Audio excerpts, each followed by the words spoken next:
turbo engine running. Absolute genius. Get this. Welcome. This is the show where we bring you Science. What that essentially means is discoveries, Advances. questions, Research. technology. Unbelievable. Without further ado, This is The Naked Scientists.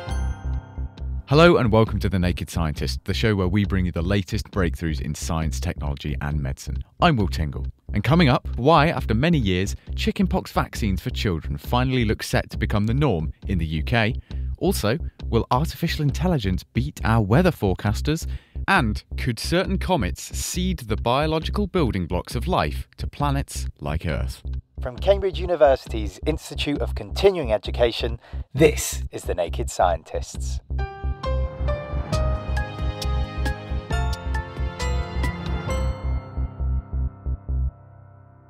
The UK's leading authority on vaccinations, the Joint Committee on Vaccination and Immunisation, has advised that all children in the UK should be given a chickenpox jab at 12 and 18 months of age. Until now, parents have had to go privately and pay to protect their child against the virus.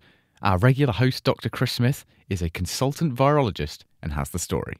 Chickenpox is one of the most common infections in humans. And if I picked a person at random off the street here in the UK, but equally it's going to be true in the majority of other Western countries, I've got a 90% chance that I'll pick someone that has a history of having had chickenpox.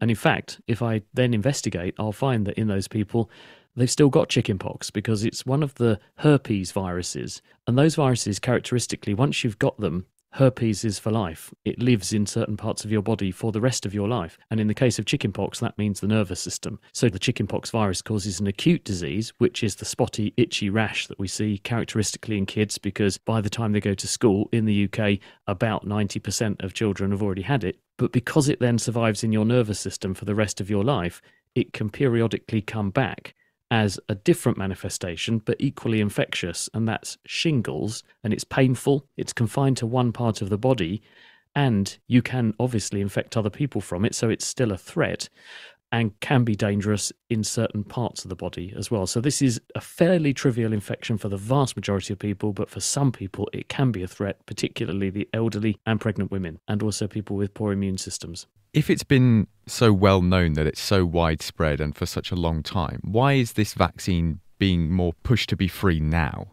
The original decision that was taken by our authorities in the UK, they took the view that with such high seroprevalence, 90% of people having had the infection, and the fact that if you've got virus circulating in the population, you're also topping up people's immunity, almost like a booster for free. And that, because people are running into the infection periodically, helps to protect people from shingles, they suggested. We didn't need to pursue vaccination. Other countries took a different view. Australia, America, Canada, Germany, they did go down the route of using this vaccine. And there is now a couple of vaccines that we use. They're very safe. They are live attenuated vaccines. They're weakened forms of the chickenpox virus, which shows the immune system what the virus can do, how it works, and therefore how to make an immune response against it, but it doesn't make a person ill, and then you have protection for the long term. Those countries that have gone down this route have successfully proved that you don't have a problem with shingles in older people, and we also have vaccines against shingles now as well. So really the reasons not to do this are being taken away, and it leaves really the argument that when you do have chickenpox in children, whilst it's a trivial infection for the vast majority of people, and can be a worry though for women who haven't had it and get pregnant, but it still means it's very disruptive to a person's family, because if you get a succession of cases, people end up having to take time off work, for example. And this can be weeks at a time, because the period of infectivity is a week, and if you have a child with it and then a child who gets it and then an adult who gets it, you might be off work for a month. And when you do the economics of this, many countries have argued it's much cheaper to offer a vaccine to a young child and protect them from having to put up with the infection, and then the family having to have problems caused by that child with the infection. It's much cheaper in the long run to do this and protect that with this vaccine than to just run the gamut of having chickenpox and having to put up with the consequences.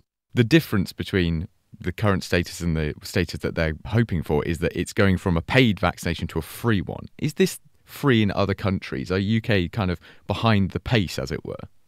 At the moment, while the vaccine is licensed for us to give it to young children. Many, many trials and millions of doses have proven that it's safe and effective. Because it wasn't approved by our health approval bodies as a routine vaccine, parents could access it, but they would have to pay for it. And it was costing about £200 or about $300 or $400 for them to do that. If we move towards this becoming part of the standard vaccination regime for young people, then it will be free, because our vaccines are offered at the point of delivery for free.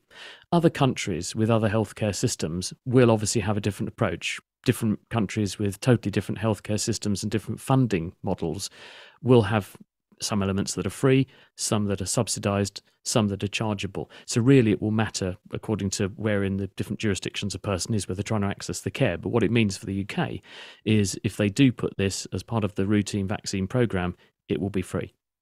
As a final point, as you said, eradication would take a lifetime and is, it's impossible to think that it may happen completely. But should this come into place and the uptake is good and people are keen for it, what would you expect the outcome to be? Do you think this is a good idea?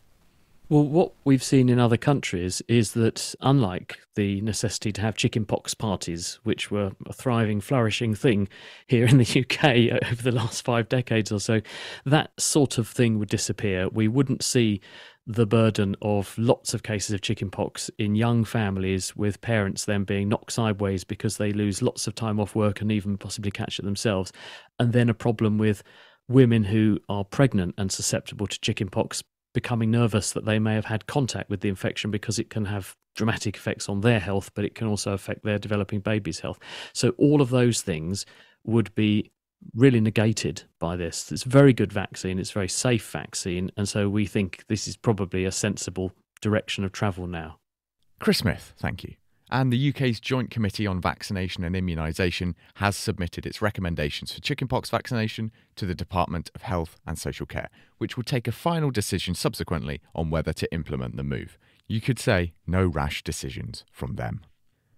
Now, the former Grand National winning jockey Graham Lee has suffered spinal cord damage following a fall at Newcastle Racecourse. The 47-year-old Irishman has been diagnosed with an unstable cervical fracture and damage to blood vessels in the mid-cervical region. I've been speaking to Peter Hamlin, founder and president of the Brain and Spine Foundation and medical director at the youth sports injury charity Podium Analytics. The spine is made up of 3 important structures. There's the muscles, there's the bones that are supported and moved by those muscles, and then running through the centre of it is the spinal cord, which effectively is the motorway from the brain to the rest of the nerves in the body. And what happens in this kind of injury when it gets fractured? These are injuries to the bony element of that structure. So the bones fracture, like you can fracture a leg, you can fracture a bone in your neck, and they are classified as either stable or unstable. So some fractures are profoundly unstable, some are essentially very stable and therefore, inverted commas, safe to have, and the others are somewhere in between. Now, if it's unstable, it means that the bones can then start to slide one on another. And the spinal cord is actually about the size of a finger. It's incredibly delicate, and if the bones move, it can get torn or bruised. As we record this, we know that Graham Lee is in intensive care. What will his treatment have been like from the incident up to now and then into the future? There are really 3 or 4 phases to the treatment. The first is to save the patient's life. If these are injuries that occur high in the spine, above, say, the 4th cervical vertebra, you will have significant impact on the patient's ability to breathe. It will have divided the nerves that drive the chest and the diaphragm. So you're then into the business of needing a ventilator, and the horse racing community got onto the need for that very early, actually, compared to other sports.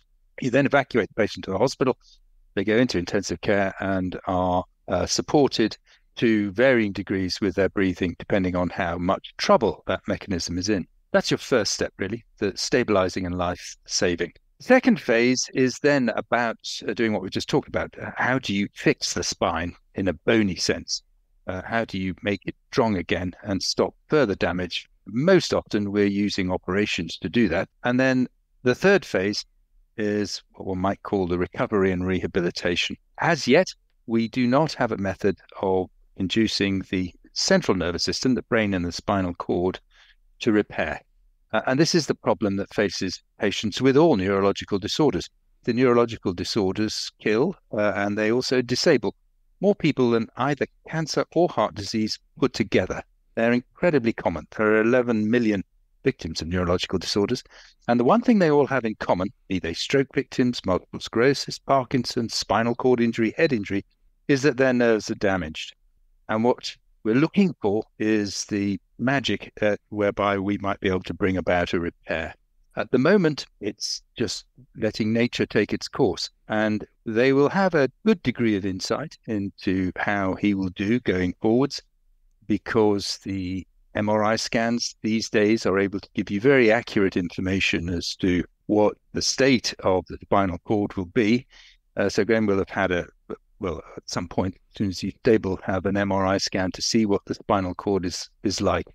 But even those amazingly accurate scans only give you an approximation of the extent of the damage. We can't see inside the spinal cord to see what's going on. And so it's really just time to see how much recovery he gets and what legacy his injury will leave him with. In terms of purely sport, there's been a big push recently to take injuries like concussions more seriously. But do you think that now that we know what we know, there is a need to reassess how we protect the spines of our athletes as well? I think there are two parts to that, really. The first is what happened in the individual on that day, in that particular incident. And everyone will be looking at what happened, what they did, if the accident could have been prevented, and if it was responded to as well as it possibly could have done. So it always brings with it a lot of soul-searching internal inquiries. The second is, have we in general got the right regulations? Have we got the right provisions? And if you look at the history of sports medicine, it's all about collecting data. Who's got injured, where, how, and when, bringing in a measure to tackle what happened to that particular individual. You make a change, you then measure again. If you get another injury, you make another change, and you carry on until you have really reduced the changes. Horse racing has actually been one of the leaders in that. It has some high-risk elements and some low-risk elements. Graham was involved in flat racing, which traditionally is associated with many fewer injuries than, say, jockeying or equestrian. We have some very exciting frontier work going on. There are some remarkable plastics which instantly become solid if you hit them, so that you can wear them a bit like a wetsuit. But if they're subject to trauma, they will instantly become rigid. And whether we can start to kit out some of sportsmen and women in equipment made from these new remarkable materials and improve safety is something we're going to need to look at. Short answer to your question is there's always improvements that can be made. The horse racing community has been one in which driving change has been met with a very positive attitude. And so I'm sure they will be looking at things. That was the consultant neurological and spinal surgeon, Peter Hamlin. The Naked Scientists podcast is produced in association with Spitfire, cost-effective voice, internet and IP engineering services for UK businesses. Find out how Spitfire can empower your company at spitfire.co.uk. Music in the programme is sponsored by Epidemic Sound, perfect music for audio and video productions. You're listening to The Naked Scientist with me, Will Tingle. Still to come, how the building blocks of life might have come to Earth on a comet. But first, many have expressed alarm that their jobs might be threatened in future by artificial intelligence, and now weather forecasters might be among them, because Google's DeepMind have announced that a new type of AI, known as GraphCast, can predict medium-term weather conditions, and they claim it outperformed traditional systems in 90% of test cases. At the moment, weather supercomputers run simulations powered by physics equations to crunch variables like temperature and pressure to come up with a forecast. But this is slow and very energy hungry. GraphCast uses 40 years of historical data combined with machine learning to make the same predictions, but in a matter of minutes. What we've seen with GraphCast is a significant step forward in the abilities of these models that they now have in our eyes. We've done some assessments, some legitimate claim to have equal and sometimes outperform the physical models for deterministic forecasts. And they've shown this not only for scores, but also for some of the most impactful use cases of weather forecasts, such as tropical cyclone track predictions. And we at ECMWF view this as a hugely exciting technology to lower the costs, the energy costs of making forecasts, but also potentially improve them. There's probably more work to be done to create reliable operational products, but this is likely the beginning of a revolution. This is our assessment in how weather forecasts are created.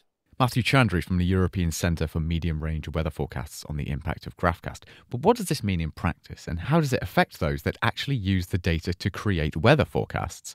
I've been speaking to the founder of the British Weather Services and author of Weather or Not, Jim Dale. Let me take you back to about 40 years ago when I first started in this career. I was in the Royal Navy at the time, and meteorology at that time was fairly rudimentary. It was advancing, it always does. But prognosis charts, as we call them, were very limited. Often it was a bit of a push shove from the forecaster more than anything from a supercomputer. If it was a supercomputer, it wasn't so super at that time, if that makes sense. In other words, it was evolving, but it was very limited. It didn't go much beyond sort of 48, 72 hours. Over the period that then followed, bit by bit and little by little, yes, the supercomputers came in, and they always seem to get a little bit more super as time goes on. So the very nature of things that technology just gets that little bit better, the number crunching gets that little bit more.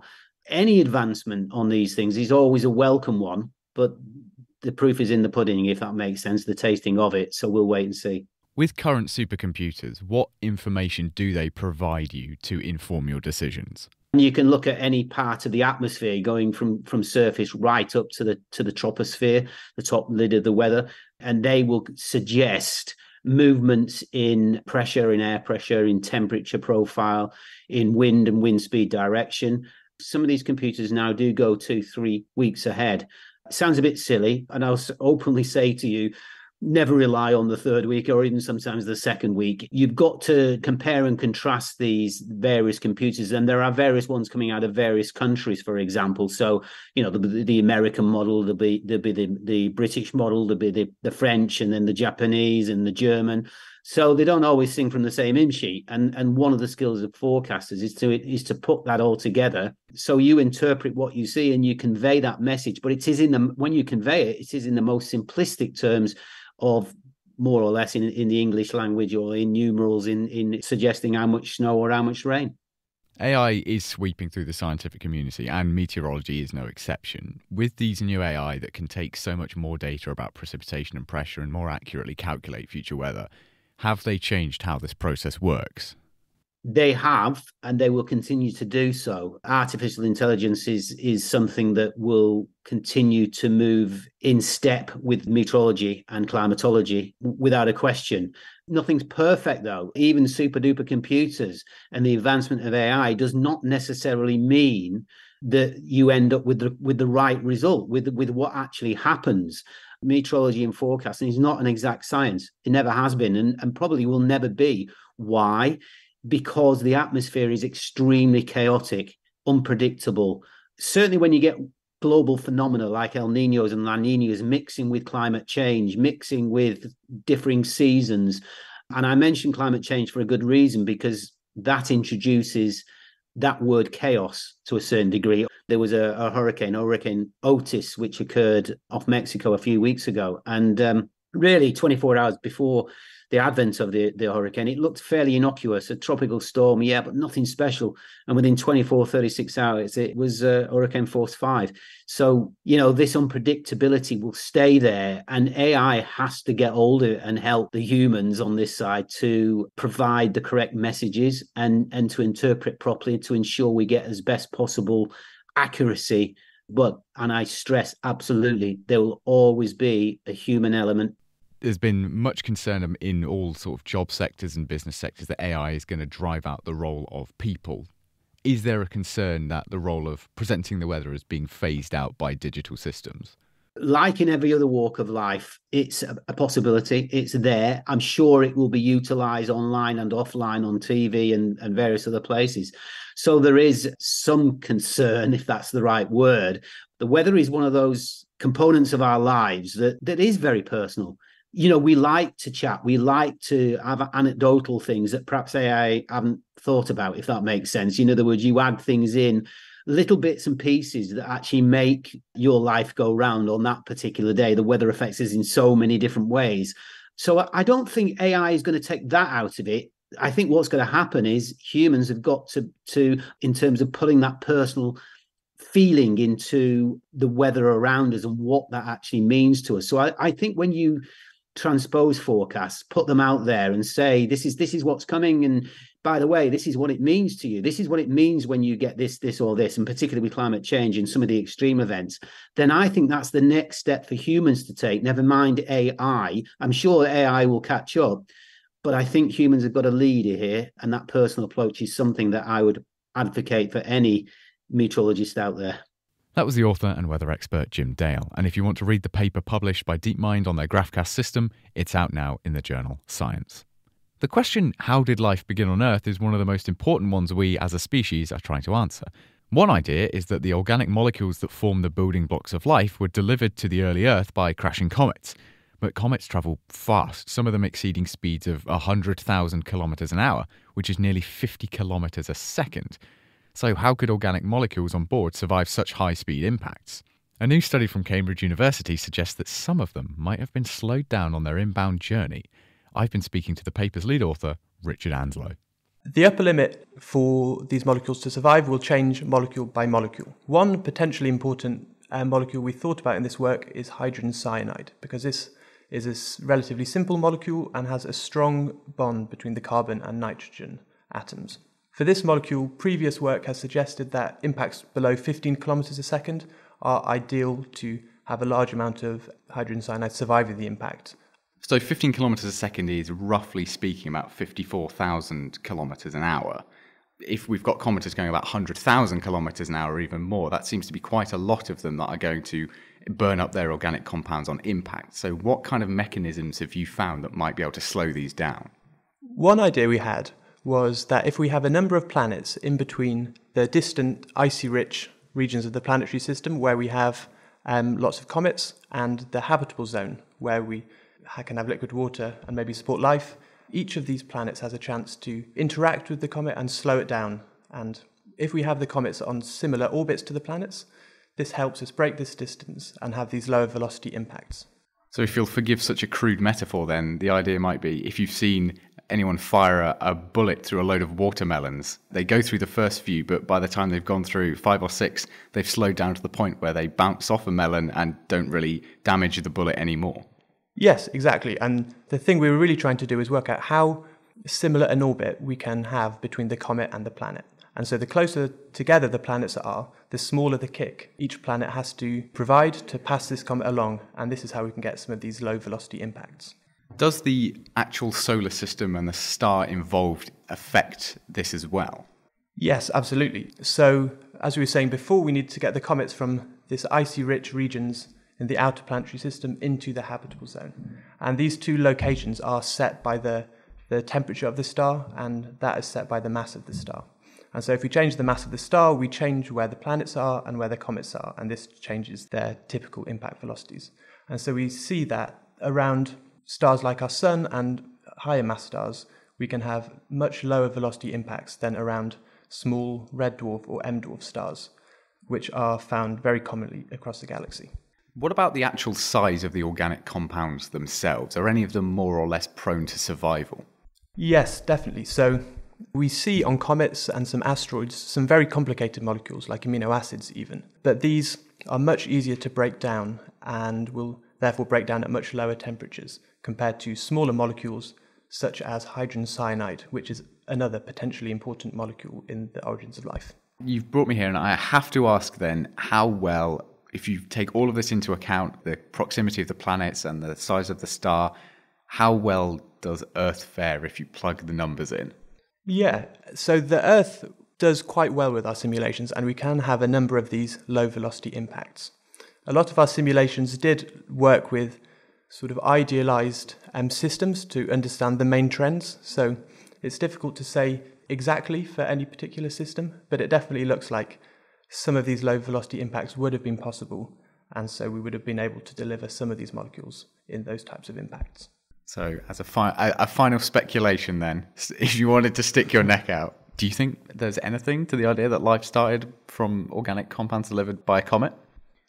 I think that it's definitely possible. And so looking forward to upcoming observations with the new telescopes, if we start to see any signatures of life on planets and we can link these to these trends we've talked about here, then maybe we can start to say that cometary delivery might be important in these first stages of life. Richard Anslow, and that paper was just published in Proceedings of the Royal Society A, Mathematical, Physical and Engineering Sciences. Now, speaking of very fast speeds, it's time for Question of the Week, and I took on this query from listener Christopher. What law of physics dictates that nothing can travel faster than the speed of light? Good question, Christopher. The speed of light is the limit because the faster you move, the more energy you need to move you. And in our current understanding of the universe, you would need unlimited energy to move at the speed of light. Because of this, as Paul on the forum says, the speed of light can be approached asymptotically, but never reached. So where does this idea come from? Here to talk us through that is Professor of Physics at the University of Nottingham and author of Fantastic Numbers and Where to Find Them, Tony Padilla.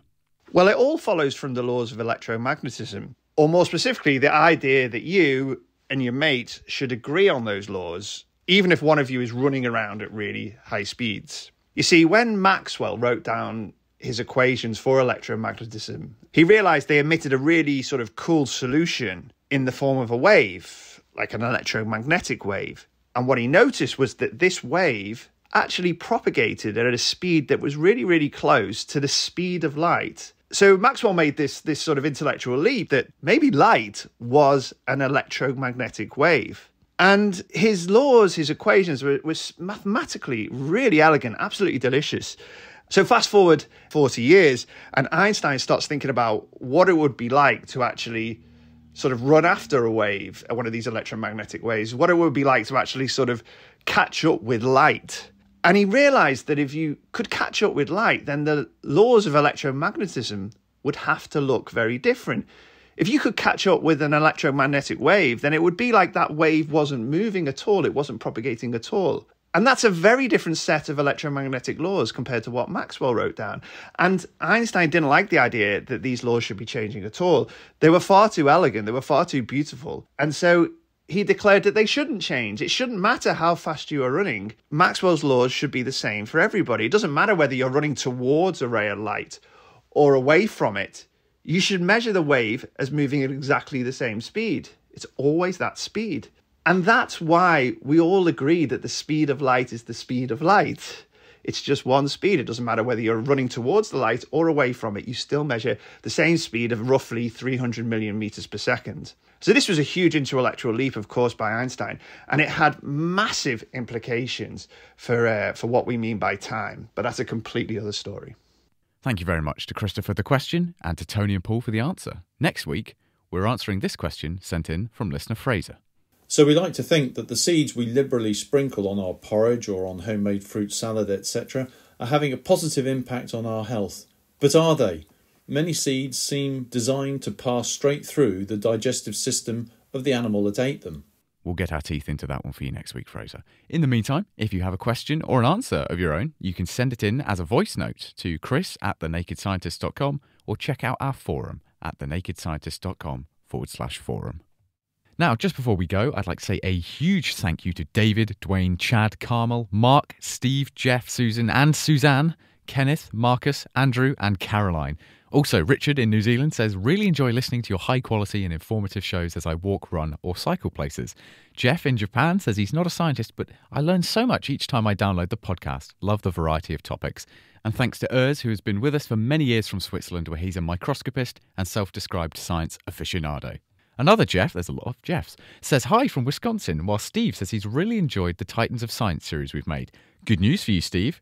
A new season of that starts soon and features spaceman Chris Hadfield alongside other luminaries.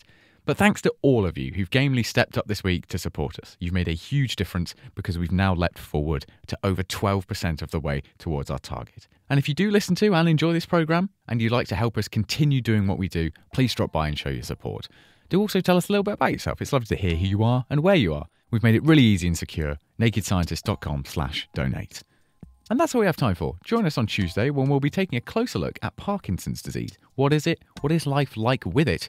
And what is being done to try and treat it? The Naked Scientist comes to you from the University of Cambridge's Institute of Continuing Education. It's supported by Rolls-Royce. I'm Will Tingle. Thanks for listening. And until next time, goodbye.